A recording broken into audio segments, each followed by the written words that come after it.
Valentine's Day had a huge resurgence in the Victorian period. Young women started using the holiday as an excuse to do some witchy shit, turning to, quote, divination, meaning it was like popular for girls to do supernatural rituals the night before Valentine's Day, all in the hopes of like locking down their Valentine as their future husband. So common practices included, quote, venturing into the churchyard at midnight to seek an omen, or placing hemp seed or bay leaves under a pillow to induce dreams or premonitions of their betrothed. I was like, okay, what the hell does that mean?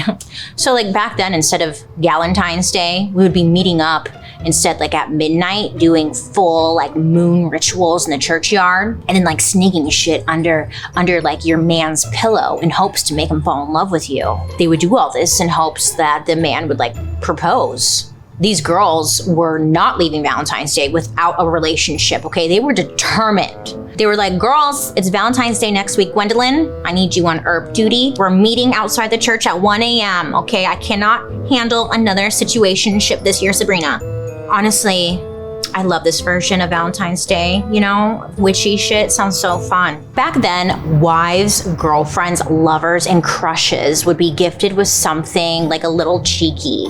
Like if you had a crush on someone, or if you were a king and your mistress was in like the same room as your wife, and you want to send like a little secret message, what you would do is you would send over a pair of love gloves. I know. I was like, what's a love glove? Because I'm thinking a condom. Like no glove, no love. But it's not that. It was actual gloves. I guess like noblemen, they would order these custom embroidered gloves, and during crowded parties, they would have their butler deliver these gloves to women that they wanted to impress. So then I guess the guy would just watch from across the room and just like nervously kind of like wait to see what her response was going to be. This is like, it's so extra, right? Like embroidered gloves, okay, but this is what they were doing. So like if the woman would twirl the glove around her finger, that would signal that she knew she was being watched and she liked it. She was fingering that glove. If she put the gloves on and like gave you a little like a little wink, like, basically it meant that she was like down to like, do stuff. Then if she took one look at the gloves and, put them away, that was essentially her telling the man like, no. Wild, huh? All with a glove. There are so many other sweet things out there though, and it was like, it made me think like, well, again, Valentine's Day equals chocolate. Where does that come from? There's a story for everything, I tell ya. Turns out chocolate has been considered special since way back in the Aztec times. The Aztecs, they fascinate me, okay? But with them, it was not like the super sweet chocolate you and I know.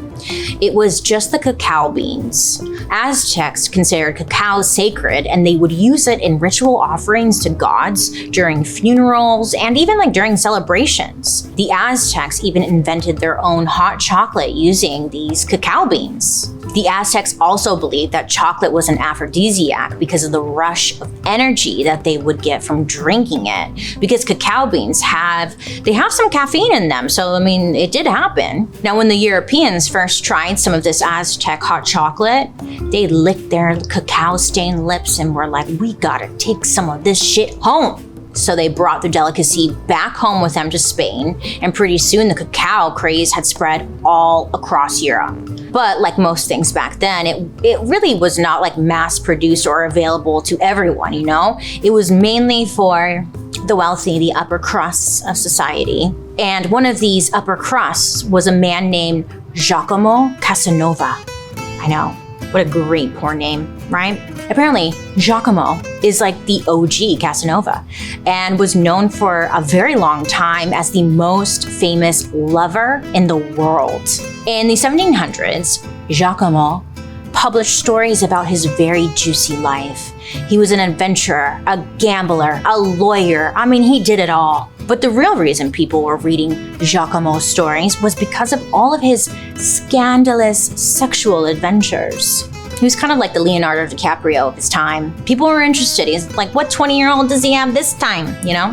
Now, this guy was writing about having affairs, having threesomes, secret flings. He was spilling it all. He was a scandalous person that people loved keeping up with.